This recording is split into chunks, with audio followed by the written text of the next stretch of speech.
Assalamualaikum warahmatullahi wabarakatuh. Salam sejahtera bagi kita semua. Perkenalkan, saya Reja Ilyasa.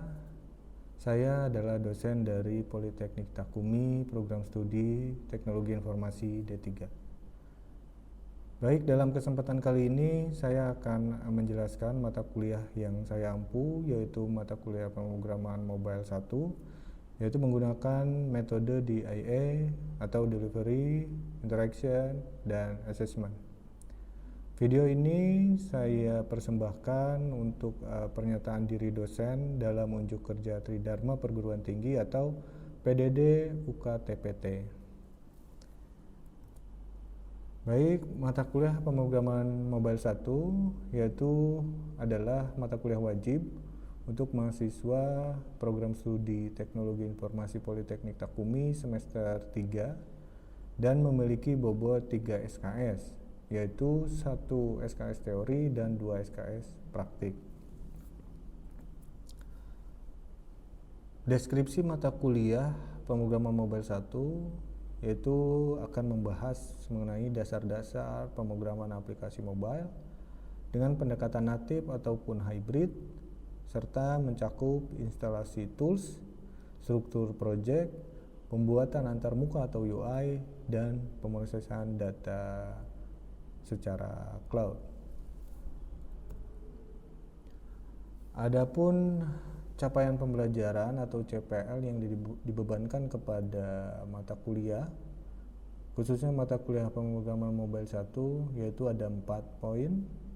Yang pertama, menunjukkan sikap bertanggung jawab atas pekerjaan di bidang keahliannya secara mandiri. Poin berikutnya, menguasai konsep teoritis, bidang pengetahuan teknologi informasi secara umum, serta mampu memformulasikan penyelesaian masalah prosedural. Poin ketiga, yaitu mampu bertanggung jawab atas pencapaian hasil kerja kelompok dan melakukan supervisi dan evaluasi terhadap penyelesaian pekerjaan yang ditugaskan kepada pekerja berada di bawah tanggung jawabnya. Dan CPL yang terakhir yaitu menerapkan teknik pemrograman untuk mengembangkan dan membangun sistem aplikasi TIK.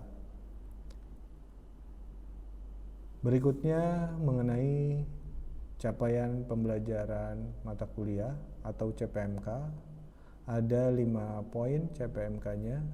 Yang pertama yaitu mampu menjelaskan konsep dasar pengembangan aplikasi mobile, mampu memahami bahasa pemrograman Dart, mampu mengimplementasikan solusi berbasis computing yang sesuai dengan kebutuhan dan solusi teknologi informasi yang diusulkan menggunakan sumber daya, sarana, dan cara-cara computing modern. Selanjutnya, mampu membuat antarmuka pengguna aplikasi mobile atau UI. Dan yang terakhir yaitu mampu mengelola input, navigasi, dan menyimpan data di cloud. Adapun referensi yang digunakan dalam mata kuliah kali ini yaitu ada 6. Di antaranya buku pemrograman Android dengan Flutter, Google Developers Documentation untuk Android dan Flutter, serta buku dari Flutter Experience dari Codeco. Adapun pendukung referensi dari mata kuliah pemrograman mobile 1 yaitu situs resmi dari Flutter yaitu flutter.dev serta dartpad.dev yaitu untuk kita melakukan coding secara langsung untuk tes coding Dartnya, serta yang terakhir yaitu YouTube saya pribadi Reja Ilyasa @reja-ilyasa1694 untuk referensi mahasiswa belajar, karena mata kuliah pemrograman mobile 1 sudah saya buatkan videonya dan sudah diupload ke YouTube. Jadi harapannya mahasiswa dapat punya referensi yang lebih banyak. Adapun materi-materi pokok dalam mata kuliah pemrograman mobile 1 yaitu mengenai pengenalan Flutter dan Dart, struktur project dari Flutter itu sendiri, widget dan layouting, navigation dan state management, form dan validasi, serta cloud database dengan NoSQL, dan yang terakhir adalah project akhir bagi mahasiswa. Selanjutnya, sistem pembelajaran yang kami terapkan pada mata kuliah pemrograman mobile 1 yaitu 10 pertemuan tatap muka di kampus dan 6 pertemuan learning factory atau LEVA di industri. 10 pertemuan tatap muka ini kita laksanakan menggunakan teori dan praktik. Jadi mahasiswa akan belajar 10 hari atau 10 pertemuan, karena di Politeknik Takumi khususnya prodi Teknologi Informasi itu menggunakan jadwalnya itu blok. Jadi mata kuliah itu akan setiap hari akan dilaksanakan. Jadi 10 pertemuan itu berarti 10 hari masuk kuliah kalau tidak ada halangan seperti itu. Selanjutnya setelah itu mahasiswa nanti akan ada jadwal LEVA. Jadwal LEVA itu di akhir semester biasanya, jadi mungkin ada waktu selama 1 bulan mahasiswa itu akan ke industri ataupun mengerjakan proyek industri di kampus seperti itu. Nah, itu yang kita masukkan ke dalam learning factory atau LEVA di industri. Selanjutnya yang terakhir juga mahasiswa di dalam 10 hari itu akan ada tugas harian dan proyek akhir, karena belajarnya itu dari pagi sampai sore seperti itu. Metode pengajaran yang kami gunakan yaitu menggunakan ceramah interaktif, kita juga live coding, case study, dan ada mini project dan project akhir. Media dalam pengajaran kita menggunakan Gitbook. Selain dari Siakad dan Microsoft Teams yang kami gunakan, kita juga untuk materi khususnya ada Gitbook. Gitbook ini untuk mendekatkan mahasiswa ke dalam dunia IT-nya. Terus juga ada IDE. IDE-nya kita menggunakan Visual Studio Code, GitHub untuk version control, dan platform daring jika dibutuhkan seperti yang tadi saya sampaikan. Kami menggunakan Microsoft Teams.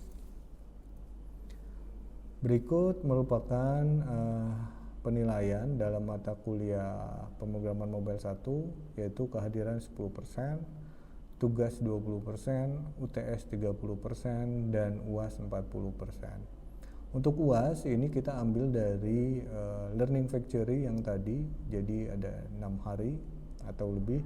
Itu kita nanti ujiannya diselenggarakan oleh industri, dan kita kasih bobot nilai UAS dan bobotnya 40%. Selanjutnya untuk UTS itu berada di waktu yang 10 hari pertama tadi, jadi di akhir itu kita ada UTS dan bobotnya 30%.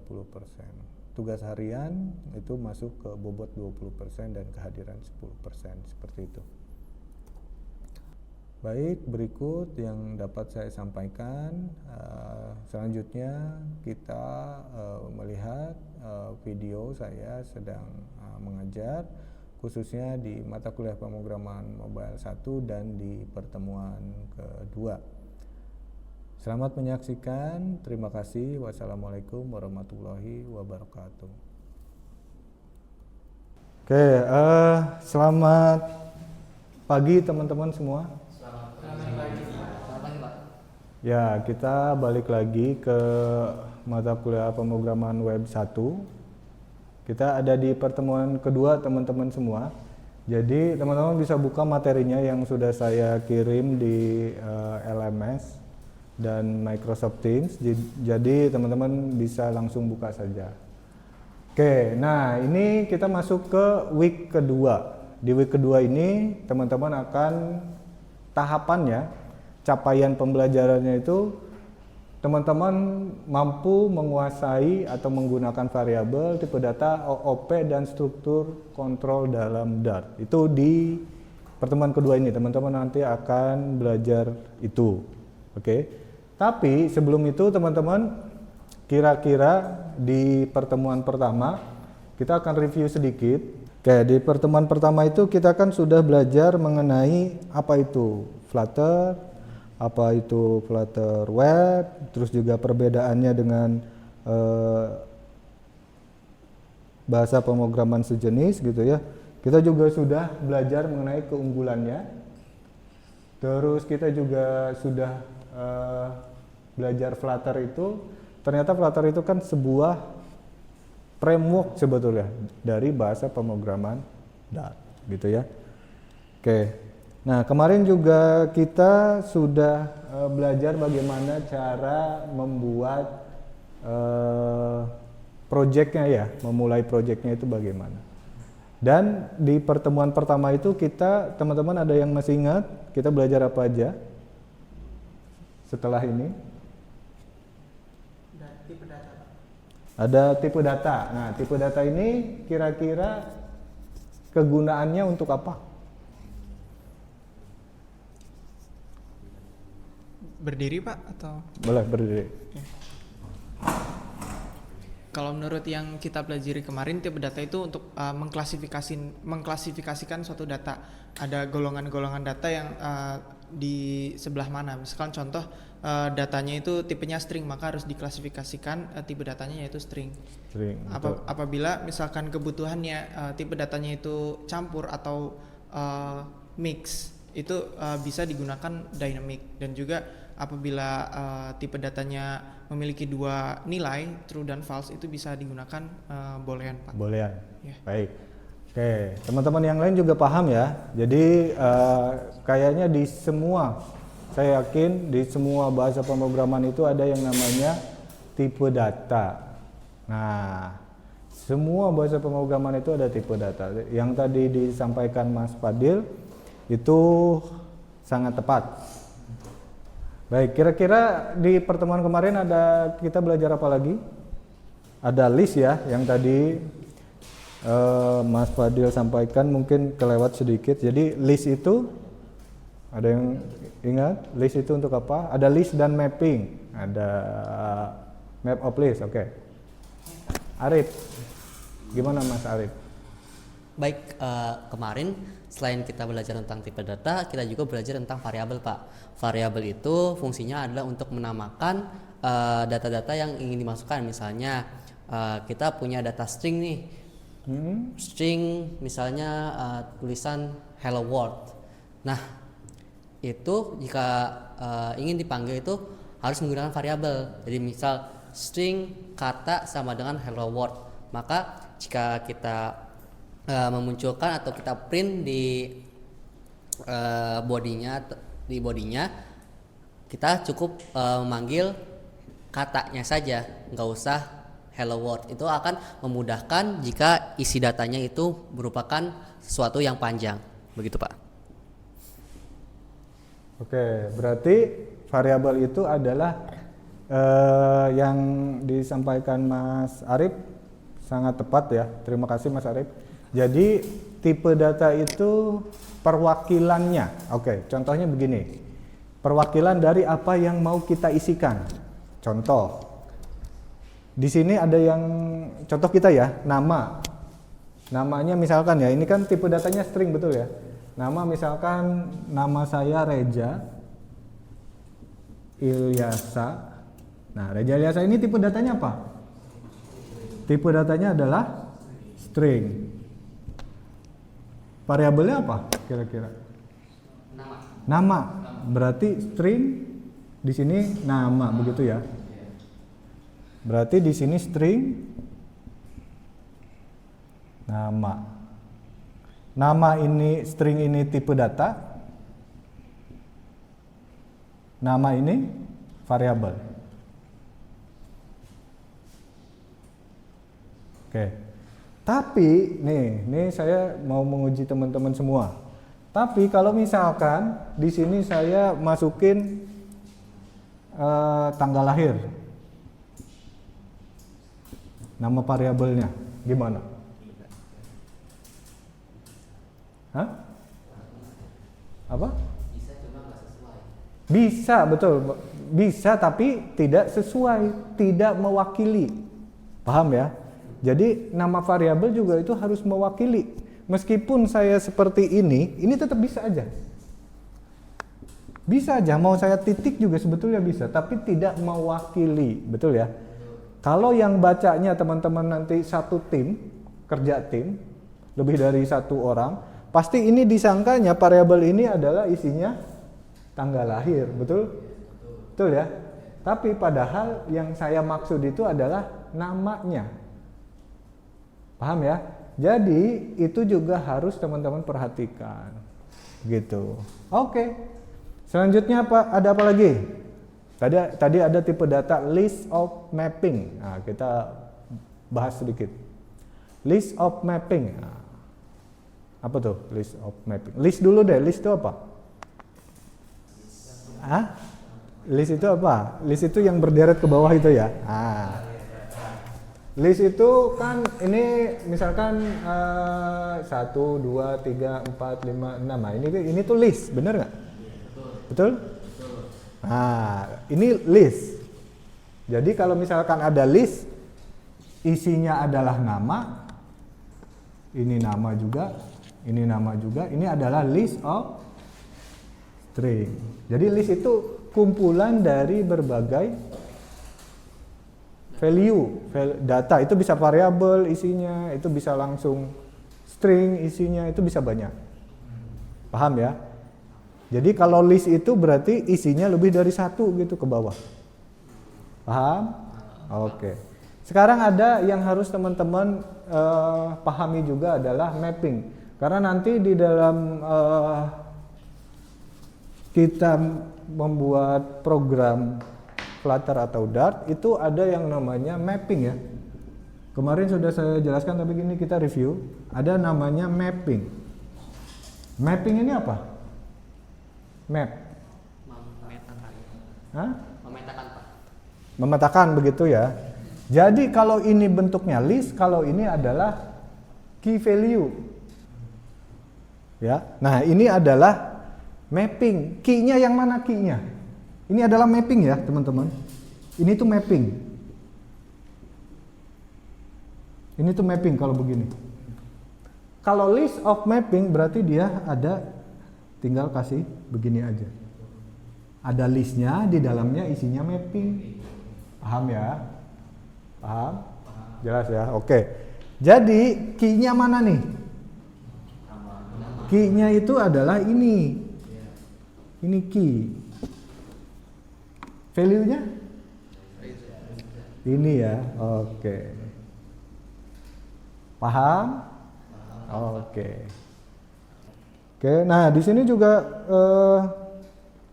saya ada video sebetulnya teman-teman bisa cek aja di playlistnya Flutter Reja Ilyasa nama YouTube-nya.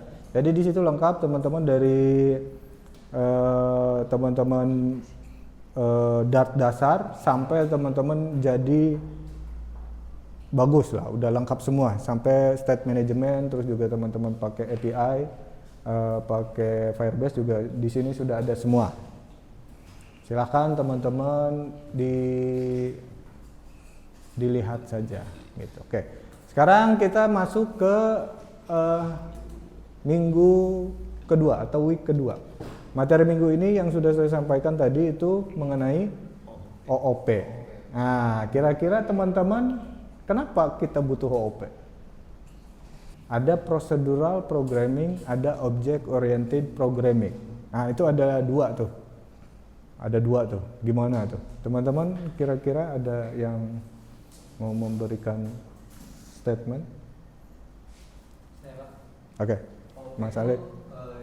Untuk memudahkan pekerjaan proyek dalam skala besar, Pak. OOP itu untuk memudahkan Pengerjaan pemrograman prosedural dalam skala besar, Pak. Oh, skala besar. Jadi kalau prosedural tuh agak ribet, di setiap halaman tuh harus diinstas lagi, ditulis lagi manual. Jadi tuh kalau OPN tuh bisa dipanggil lah Pak istilahnya Pak. Oke. Ya. Tepat sekali. Terima kasih Mas Alif. Ya, jadi kalau misalkan mungkin teman-teman kalau proyeknya tidak terlalu besar ya. Kalau project mungkin project sehari-hari saja buat belajar itu oke pakai procedural programming. Tapi kalau teman-teman nanti udah sangkutannya bekerja profesional dengan tim, wah itu udah tidak bisa. Karena kalau kita pakai procedural programming itu semuanya akan ditulis lagi gitu. Nah itu akan banyak sekali kodenya. Seperti itulah. Oke, saya rasa teman-teman sudah punya basic ya mengenai OOP. Jadi saya akan lanjut saja. Jadi nggak usah saya jelaskan lagi apa itu kelemahan dari prosedural ya. Tadi sudah Mas Alif jelaskan. Konsep inti OOP. Nah, konsep inti OOP itu Object Oriented Programming itu ada beberapa poin. Di sini ada 6 poin ya teman-teman ya. Yang pertama itu ada kelas, terus ada object, ada encapsulation, terus ada inheritance, ada polymorphism, dan ada abstraction. Jadi kelas itu ini ada materinya langsung saja. Selanjutnya kelas itu mendefinisikan objek. Oke, sama seperti tadi teman-teman variabel ya ini ya. Kelas itu juga harus bisa mewakili namanya. Ya, variabel aja yang isinya simple seperti ini itu harus mewakili, apalagi kelas.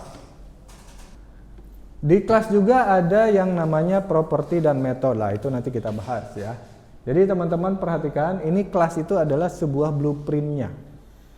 Sebuah blueprint. Nah, gampangnya mungkin template atau cetakan. Nah, teman-teman pernah buat kue nggak?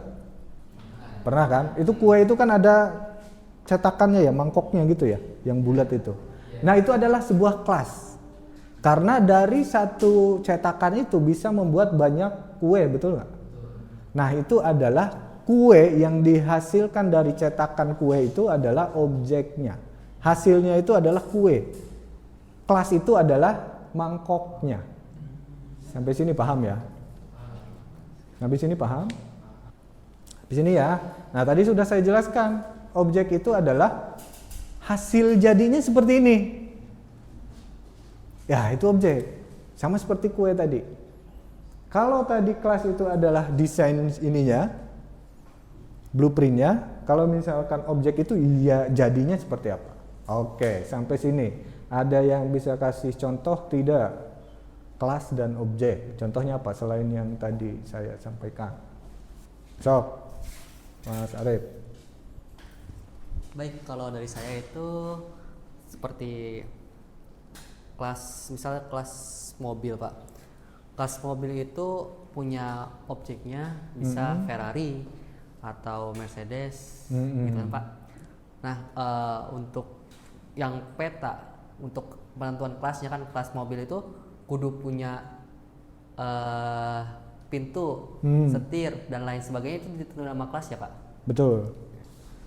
Ya, setahu saya sih gitu Pak, karena kelas juga kan kata Bapak juga blueprint ya, blueprint. Betul. Berarti komponen-komponen yang dibutuhkan untuk menunjang suatu objek bisa masuk ke kelas itu dicantumkan di kelas juga gitu Pak. Oke, Gitu ya. Ya, makasih Mas Arif, sangat tepat sekali ya. Oke, selanjutnya di dalam kelas itu juga ada yang namanya properti dan metode. Nah, properti itu semacam variabelnya. Tadi kan sudah kita bahas ya, di sini ada variabel. Jadi variabelnya ada di dalam sebuah kelas. Jadi si kelas itu punya variabel-variabel tersendiri. Metode itu adalah sebuah perilaku dari sebuah kelas itu. Contoh, di produk itu berarti ada delete. Berarti si kelas produk ini ada perilaku bisa menghapus produknya.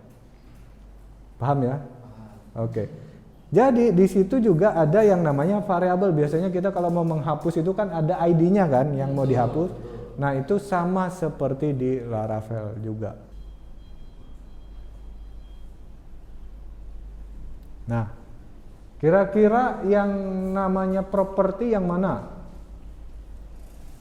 Properti yang mana? Properti. Ini kan ada kelas. Sampai sini. Sampai sini. Ini kelas. Propertinya yang mana? Kan tadi kita di dalam kelas itu ada properti, ada metode. Ya, Mas Anam. Untuk propertinya itu seperti merek, model, tahun, itu Pak, itu properti. Oh, ini properti ya? Betul. Oke, ini properti ya teman-teman ya. Atau variabelnya lah, gampangnya gitu. Kalau teman-teman nggak asing dengan variabel, udah variabel aja. Ini variabel dari sebuah kelasnya dan ini adalah metodenya. Nah, ini metodenya. Metodenya itu kan bisa dijalankan. Klakson itu kan di mobil atau motor dijalankan ya. Tapi kalau misalkan merek itu kan nggak bisa diubah biasanya. Paham? Paham. Oke. Teman-teman sudah coba di Dartpad? Sudah ya? Oke, sekarang coba Mas Fadil. Saya mau Mas Fadil coba contohkan. Nah. Dah. Jadi, terima kasih Mas Fadil. Mas Fadil buat kelas kendaraan yang punya variabel lah. Kalau teman-teman sering sama variabel ya dengarnya. Punya variabel tipe datanya darat, laut, dan udara. Variabelnya tipenya string dan null label, boleh kosong. Nah, terus juga Mas Fadil buat satu metode ya. Metodenya apa? Berjalan. Jadi ketika metodenya dipanggil, itu adalah akan print berjalan string. Itu ya. Oke. Selanjutnya ini membuat objeknya. Tadi kan Mas Fadil sudah buat kelasnya ya. Nah, sekarang membuat objeknya. Nah, membuat objek adalah begini. Jadi, teman-teman, yang pertama itu buat kelasnya berarti kendaraan tadi kan? Kendaraan. Kita namain kelas variabel lah gampangnya ya. Kendaraan, tapi tipe datanya kecil aja. Nama variabelnya kecil. Jadi kelas kendaraan itu kita namakan kendaraan juga. Kalau mau lebih jelas kendaraan kelas. Sama dengan kendaraan. Gini ya. Nah, ini adalah namanya instansiasi. Nah, ini contohnya di sini lah. Ini yang persegi panjang ini. Persegi panjang ini teman-teman silahkan dijalankan, hasilnya apa. Teman-teman kalau misalkan di sini mau buat, nah saya mau ngetes teman-teman lah. Kita mau buat objek baru, gimana caranya? Ini kan satu objek. Objek baru gimana caranya?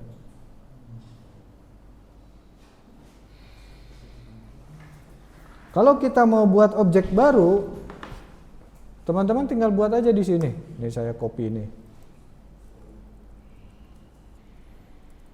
Ini persegi panjang 1 misalkan. Nah, tinggal begini aja. Ini 50 persegi panjang A lah misalkan gitu. Ininya 2 gitu. Persegi panjang, tapi di sini teman-teman harus sama ya.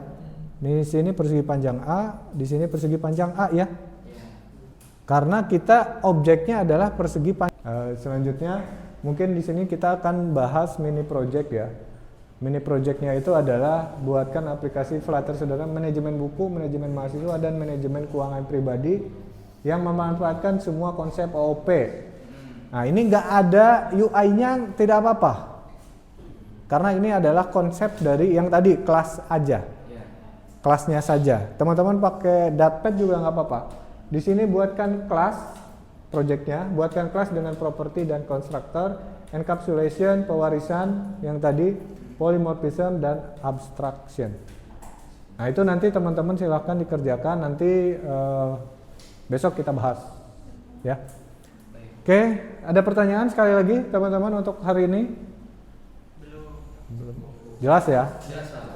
Paham semua? Paham ya, oke. Terima kasih, saya akhiri, tapi jangan lupa ini dikerjakan. Kalau tidak dikerjakan berarti teman-teman tidak mengerjakan. Kalau tidak mengerjakan berarti teman-teman tidak akan dapat nilai, seperti itu ya. Terima kasih, selamat siang teman-teman semua. Assalamualaikum. Siapa? Terima kasih Pak.